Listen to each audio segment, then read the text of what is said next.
Hey everyone, Joe Waxman here.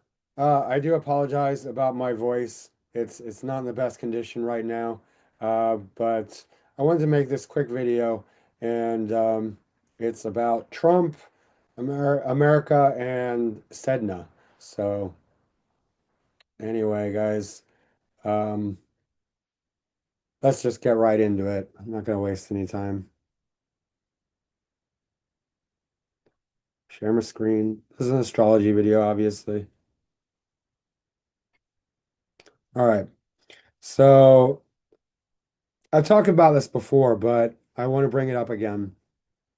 Currently, what we're going through right now in America is a very profound 30-year period of a secondary progressed new lunation cycle, which happened in March 25th, 2024, started, right? And it's 30 years. So the importance of this is that this is a huge theme for America, right?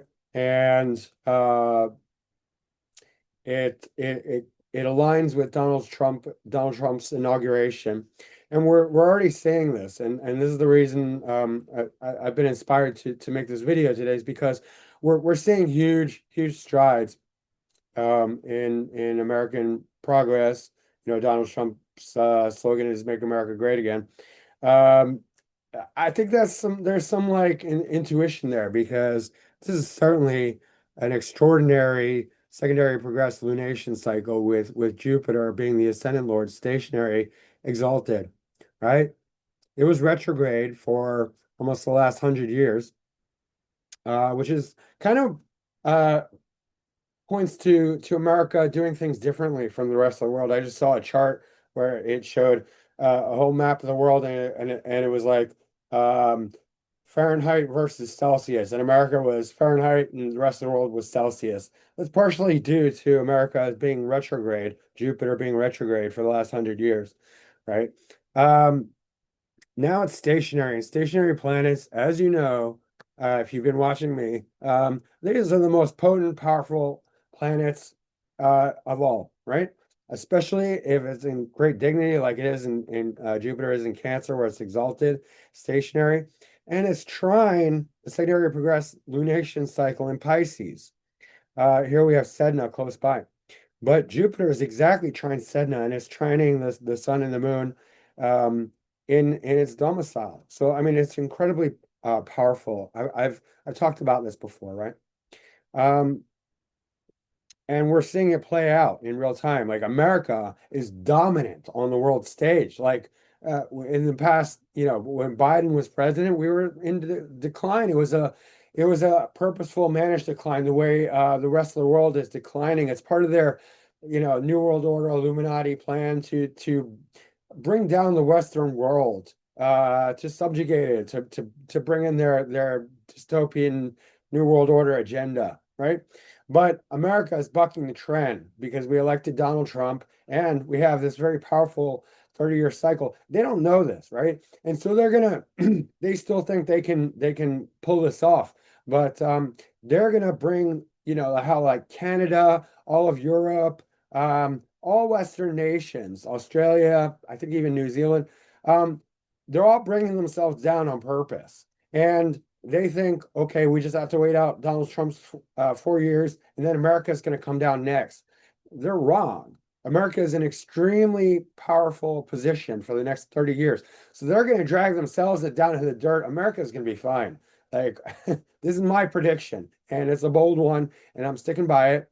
And this is partially why I want to make this video to just put this out there. The rest of the Western world is going to drag themselves down into the mud and ruin their economies, destroy their culture, and America is going to thrive. You watch. Now, Sedna is it's a planet. It's a dwarf planet way outside Pluto. Um, I believe it has an 11,000 year cycle, meaning that it takes about 11,000 years to go through the whole zodiac, which is very long. And it's very far out there. And one of the things that Sedna represents, along with its mythology, is kind of loss and separation. Sedna was like lost in the ocean, right? I'm not, I don't have the details of the mythology, but it really doesn't matter. It's about because Sedna is so far out there. That's part of what it means. It's taking things to the extreme, very, very far out, right? And then bringing them back if there's some dignity, especially. But this Sedna is very dignified because it has Jupiter, a stationary exalted Jupiter, complete blessings for by the trine because Jupiter rules Pisces and it's at the same exact degree. So this Sedna is not harmful at all. It's about bringing something back that has been lost in the depths in the ocean. What exactly? I think it's about a spiritual revival, especially in Pisces, right? And we're also seeing that. Let's look at it on its own. Oh, hold on. We also have to give importance to the fourth. It's not exactly. I mean, it's fourth whole sign, right? We could talk about. We could say it's third quadrant. So there'll be might be some of that. The intellect, um, communications, technology, um, that sort of thing. But also fourth house. So land, home, patriotism. But we're seeing a lot of that. But let's look at it on its own. Um, when you have a new lunation cycle, especially in secondary progressed or any new lunation cycle, look at it exactly as it's at the exact moment as a snapshot of that period, right? This is a snapshot of the next 30 years for America. And we can see that Jupiter is with the North Node in Cancer, exalted and stationary, super powerful, once again, in the 11th house. 11th house is about popularity. I'm telling you right now, America is going to be, and has been, but will be even more so, the biggest player in the world. We're not losing our superpower status. We are going to be the singular superpower of the world for the next 30 years. That's my prediction. That's what I'm looking at. That's what I'm seeing here in this chart, right? Because of this incredible secondary progressive lunation cycle. North Node, Jupiter. We're going to be so popular, right? This is the house of community, of whenever there's a condensation in the 11th house, it's about working with a community, being a community leader, being very popular in a group, right? Um, so that's there. We are very, very loved around the world right now and for the next 30 years. And then we have this in the seventh house. It's angular. You know, seventh house is not the strongest house, but it's a good house. It's still very angular, and it's great for relations, great for diplomacy, working with other nations, and again, it plays into this. It's a social house, right? We get all three water signs here. Ascendant Lord Mercury is in the sixth house, and it's not really being aspected, but it's in Aquarius, and so it indicates that there's going to be a lot of getting to work, especially in realm areas of technology, Aquarius, right? So like AI, and we're going to see this echoed with Uranus exactly conjunct the EMC, Uranus and Gemini, and we have Uranus and Gemini in the transits as well. So as far as like technology, AI, communications, media, and truth telling. America is going to be on the forefront of all that in a radical way, right? We're going to be very political, and we're going to, like because we're so powerful, we're going to be calling the political shots around the world. We're already doing that, but this is going to be a theme that's going to play out beyond Donald Trump, right? Because Uranus is very political, Gemini is very, you know, mouthy Gabby, and we're going to be seen as that. We're going to be seen as the leader of the world. So this is all very, very promising, very strong. We do have a few difficult things here. Um, Venus is in domicile in Taurus, which is lovely in the ninth house. So it's a very again a love of all ninth house things and Taurian things. So some materialism, but also like higher education, adventure, religious philosophy, all that, right? But it's opposite Saturn. in Scorpio, Saturn's retrograde. And so this indicates a separation. Why? Because Venus is so happy in Taurus, it really doesn't like Scorpio. A planet will always be happier in its domicile or exaltation, right? So when it's opposite a planet that's not in a sign that is not favorable for it, there's that separation quality. If it was reversed, then it would be coming together, right? Either in conflict or in harmony. But here it's just like, I'm happy here. I don't really want what you got. So there's this separation quality. And this has to deal with Saturn is often government, right? So there's going to be opposition to the government, which we see, and separation in general between pro-government and anti-government forces. It is what it is. There's that divide. You know, could there be civil war? There could be, right? Certainly Uranus and Gemini, especially with Uranus and Gemini transit, that does indicate this kind of opposition and divide quality. Um, Here where we have another opposition with Mars in Libra and Chiron in Aries, but Mars in Libra generally probably good for America because we've been so aggressive around the world for so freaking long that if we have a period where we're just more about peace and harmony, which Mars in Libra is, it's more of a passive sign for Libra, maybe passive aggressive, but at least still passive, then that's beneficial. It does dignify Chiron. And so that also about looks like sort of this peacemaking quality, right? Chiron in Aries will be about unusual wars, acts of aggression, things like that. If you think about the world stage, because this is America, this is like not, we're not talking about an individual here. We're talking about America as a whole.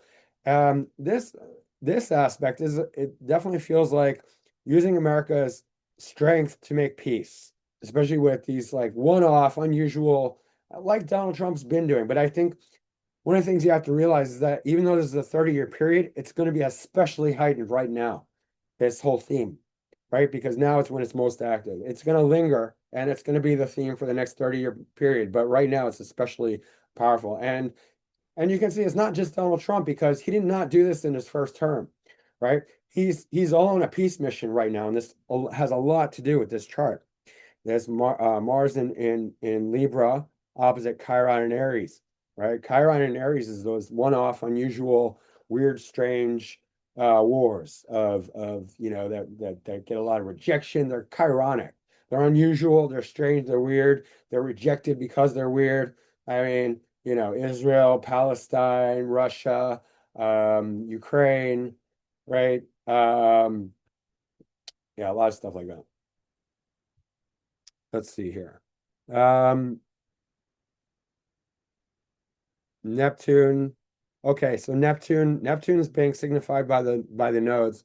Neptune and Virgo. Neptune and Virgo is in a lot of these are in America's natal chart, right? Because it doesn't move that quick in the secondary progressed cycle.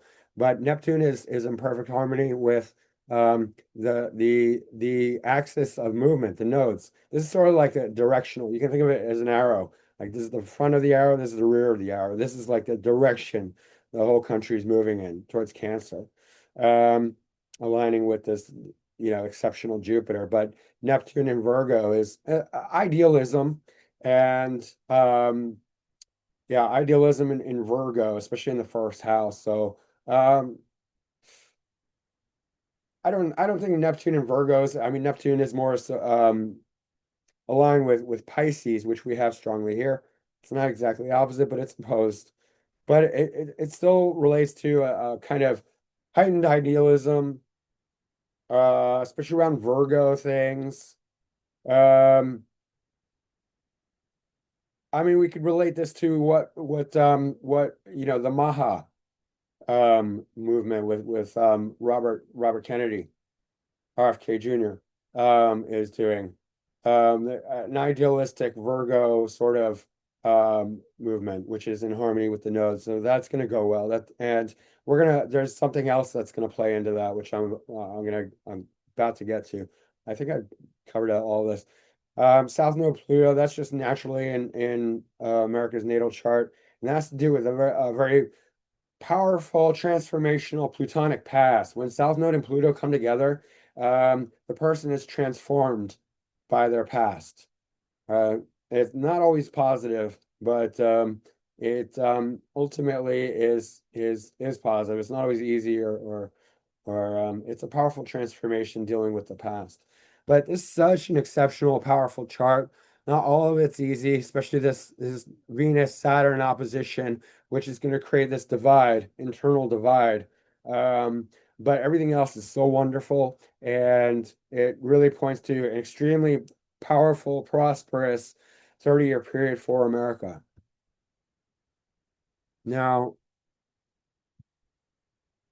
if we look up the transits, now let me bring in Donald Trump's chart because this is relevant too.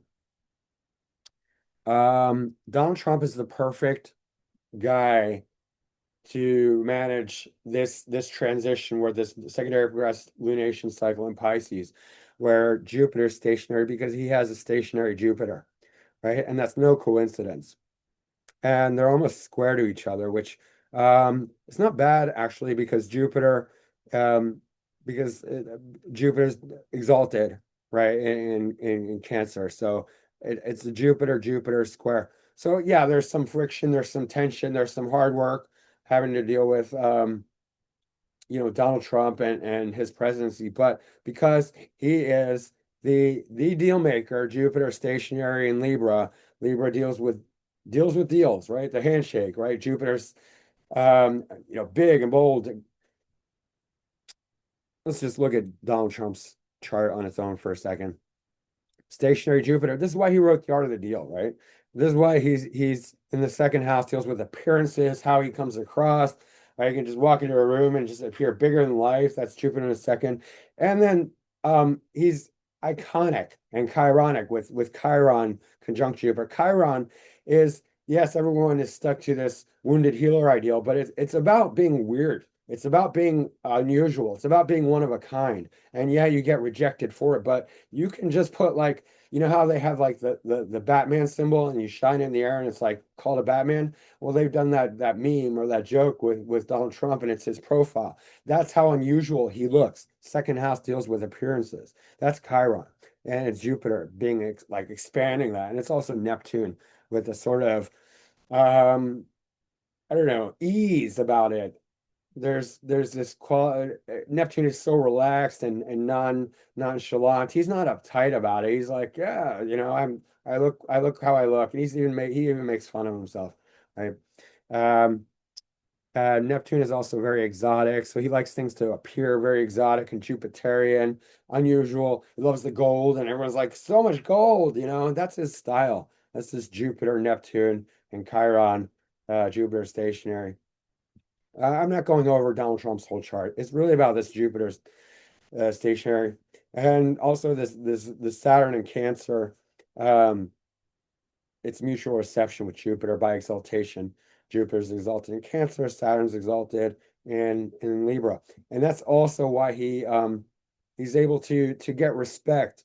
Like he's often disrespected initially, and then he gains respect. That's a mutual reception, right? Because Saturn is not dignified in Cancer, but it gains dignity by the Libra.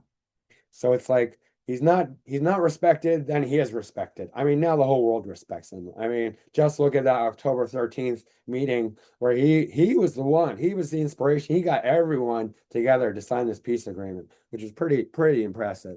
I mean, you can't deny that he's a powerful dude, right? Um, it's lining. There's a lot of synastry alignment here. Mars is in Libra here. Jupiter's, he's able to handle this, especially with the peace deals, right? It's right up his alley. Peace negotiations. Um, Jupiter, the stationary Jupiters, and this is, we have Jupiter in transit right now. If we look at that, we can see this whole alignment here. Jupiter's in Cancer right over Saturn, right conjunct the North Node of America in the secondary progressions and pretty close to the stationary Jupiter. so much harmony, so much um overlays. You know, Uranus is also in Gemini with the same sign of almost a Uranus return. We're going to have the America's Uranus return soon. So that's interesting. What else? The MC is right above his Venus, Donald Trump's Venus, and the North Node. Um, although that's actually not that doesn't matter. That's quick moving. That's just transit. Um, yeah. So anyway, that's the major thing about that.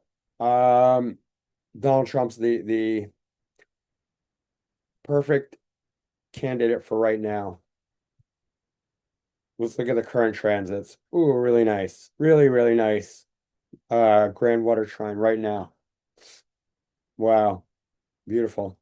But let's look at Sedna for a minute. Sedna was in Taurus for the past, I think since 1965.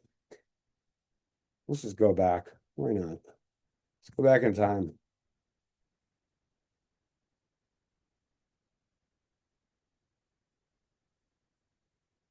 Do it this way. All right. Okay, incidentally, when Sedna was in Aries, that's when the atomic bomb was developed. Why? Because Sedna is so far out there, whatever sign it's in, it's going to take it to the extreme. Then Sedna went into Taurus, 1965. Okay, well, all right, 67. Anyway, it probably did a forward backward movement. But Sedna in Taurus, what happened? Nixon took the dollar off the gold standard. And then the dollar went into outer space, right? Because it became so abstract, it went out to Sedna. Sedna is way out there. So Sedna takes things way out into the depths. It loses them. So we lost in this period, starting in the mid 60s, we lost money, we lost food. Food became non-food. Food became um, plastic and cardboard and styrofoam and chemicals and junk. And we lost food. Like genetically engineered, right? Food had the same trajectory as money. It just became completely abstract, completely non-food. Money became non-money. Like people don't even like you go to Wall Street, you ask them what are derivatives, they won't even be able to explain it. But that's where our money has gone. It's gone into outer space, it's gone into the toilet. And it's become so abstract, it's just become math, abstract math that nobody really understands or very few people understand, right? That's Sedna's influence. What else? The land, or the soil, the air, the water. These are all very Taurian themes because they're nature, right? Nature itself has become sednified, which means just blasted into non-existence. It's just been destroyed, the way our food's been destroyed, the way the money's been destroyed. It's very, very clear. Taurus destroyed nature, destroyed money, it destroyed our physicality, right? Our health, our connection to nature. We become very unnatural with Sedna nature. But Sedna also has the opposite thing. Sedna is not all bad. Sedna eventually is going to bring things back from the death, right? What do we have? Crypto was a return. Crypto and the gold rush, essentially, people returning to gold and silver and hard money and to hold on to the value of their their hard-earned money, right? So we developed crypto, we developed people started investing more in silver and gold, precious metals. Um, Health food came back because even though food went to non-food, they completely destroyed food. Now we have a very strong return to food. With before the 60s, there was no such thing as health food store. Health food stores became a thing in the late 60s, right? After Sedna started to move after Sedna was in Taurus. Um, my father was opened the first health food store in Philadelphia. He was one of the pioneers, and along with many others, right? Organic foods wasn't a thing before then. Organic foods became a thing. Um, return to like, activism for the earth, right? That became a thing in the mid 60s, and became more popular after mid 60s. Preserving the water, preserving the air, preserving the land, preserving the food, all that. That's due to the loss of all that from Sedna. Um, so that was the whole period. It was a quick period actually because Sedna is very slow moving, so that was pretty quick. I don't know how long that was. Let's see, from roughly 55, 60 years. Yeah. Now we're in a new territory where Sedna is in Gemini.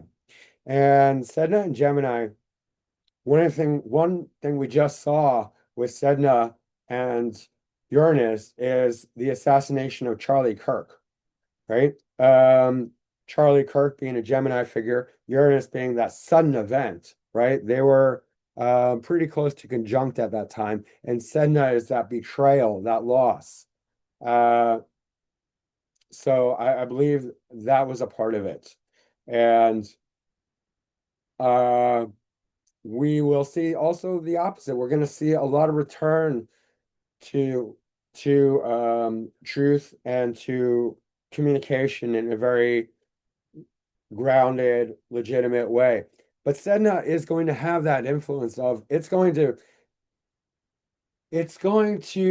gaslight the crap out of everyone. Uranus will bring out the truth in Gemini. Uranus in Gemini will because Gemini is such a talker and Uranus is a truth teller. So all the truth is going to come out with Uranus and Gemini. But simultaneously, Sedna and Gemini is going to gaslight the crap out of us. It's going to lie to us like you would not believe. A lot of people are going to fall for it. So we're going to have this duality for the next 7 years, especially with Uranus and Gemini. We're going to get a lot of truth. At the same time, we're going to get a whole lot of bullshit, a lot of lies. Lies are going to be outrageous. And a lot of people are just going to be like, what the heck? What the heck's going on? Like some people are telling the truth and some people are lying, and it's going to be difficult to tell what's what. We're not going to know the truth for lies.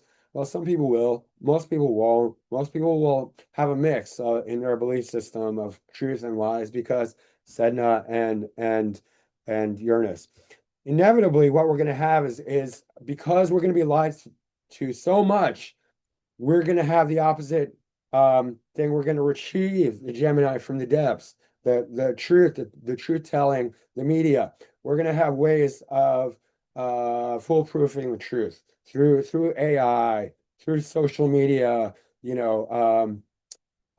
I think X platform does it well with community notes, right? Because it's not like you're not outsourcing it to some like liberal couple who pretends to be, like Snopes is a joke, right? Or any of these other sites, they're lying themselves.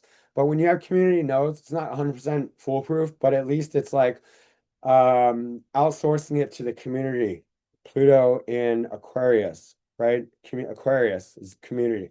Um, in this trinal formation. So we're going to have ways and methods of discerning the truth, and that's going to be really pivotal with Sedna and Gemini. Everyone's going to have to do their own fact checking, in other words, because there's going to be so much lies. The media is already hell-bent on destroying the truth. They are not truth-telling groups like mainstream media, legacy media. They are um, intent on destroying the truth. They're programmed to lie. That's their modus operandi. That's what they're there for. They're there to lie. They're not there to tell the truth. Anything the mainstream media tells you, you better damn question. If you're just like you open the newspaper or you read listen to any legacy media, you better do your fact checking because you're probably being lied to. right? I'm not saying they're going to lie about every single thing. They might tell the truth, sometimes, but a lot of times it's just outright lies, especially with Sedna and Gemini. Same with podcasters. A lot of these podcasters are bought and paid for. You can do your own research about that, but there's a lot of money out there and a lot of people who are willing to lie for a paycheck, right? So you got to remember that anytime there's a huge movement to demonize somebody or something or a group of people, it may not be genuine. It may not be organic, right? It might be bought and paid for. Might be a whole agenda going on. So my point is not to get too political, but just to point out big truths here, right? So this is a really special time we're living through. We're definitely change is on the horizon. Neptune dipped back into Pisces for a moment, but that Neptune and Aries vibe is still in the air, and it's bringing out a lot of that very strong patriotism in people, right? We're seeing that everywhere. I mean, Japan just elected a new prime minister. She's a woman, first woman prime minister of Japan, but she's very patriotic. And she's saying all these foreigners who are not patriotic, not come here, I don't know, illegally or just whatever. We're gonna send them home. That's Neptune and Aries, right? And we're doing that in America. And the vibe, even in Europe, is for that, except that the leaders have a very alternate agenda, going back to the New World Order agenda, 2030. They're trying to destroy it. We know that. I mean, come on. Don't be naive. It's not organic. They're trying to destroy their own countries and, demonize their own people, right? It's the whole thing. Um, but anyway, guys, I think that's pretty much it. Um, I could do a lot more on Sedna, but I just sticking to what's relevant because I'm not obviously I got my voice. My voice isn't great right now, but that's not really the issue. I'm just not really into making, long detailed videos right now, but I just wanted to pipe up about current events, Sedna, Trump, America, and all that, because it's very, very powerful. And and yeah, just to summarize it, guys, America, we are gonna rise when all the Western worlds are gonna sink, except for maybe Japan, right, and a few others. Um, because yeah, I don't know what these supposed occultists are doing. They should read the signs. They should know better than this because they're in an uphill battle. They're going to lose. They're losing big time, and America is going to rise and destroy their whole New World Order agenda, which is awesome. I love that, right? I love that. It's great. So anyway, that's that. And lastly, if you're in another country and you're watching your country go down the toilet and you want to go to some place where you can, have a reliable future, you might want to consider America. America is the most promising um, country in the world for progress and development and being a superpower in the best way possible. I wasn't always pro-America in the past, and I'm not super pro-America in a lot of ways, but you can't deny astrology. You can't lie through, I mean, you can lie through anything, but the signs are the signs, the planets are the planets, and you can look at the chart yourself and if you're honest, you're going to come to the same conclusion that I have. I believe that America is in a very, very, very powerful period and will be for the next 30 years. And while the rest of the Western countries are destroying themselves. So that's the big news. So anyway, guys, um, book a reading with me. Um, like this video, subscribe if you haven't already, and leave a comment down below. Let me know what you think. All right, I'll see you. Thanks. Bye.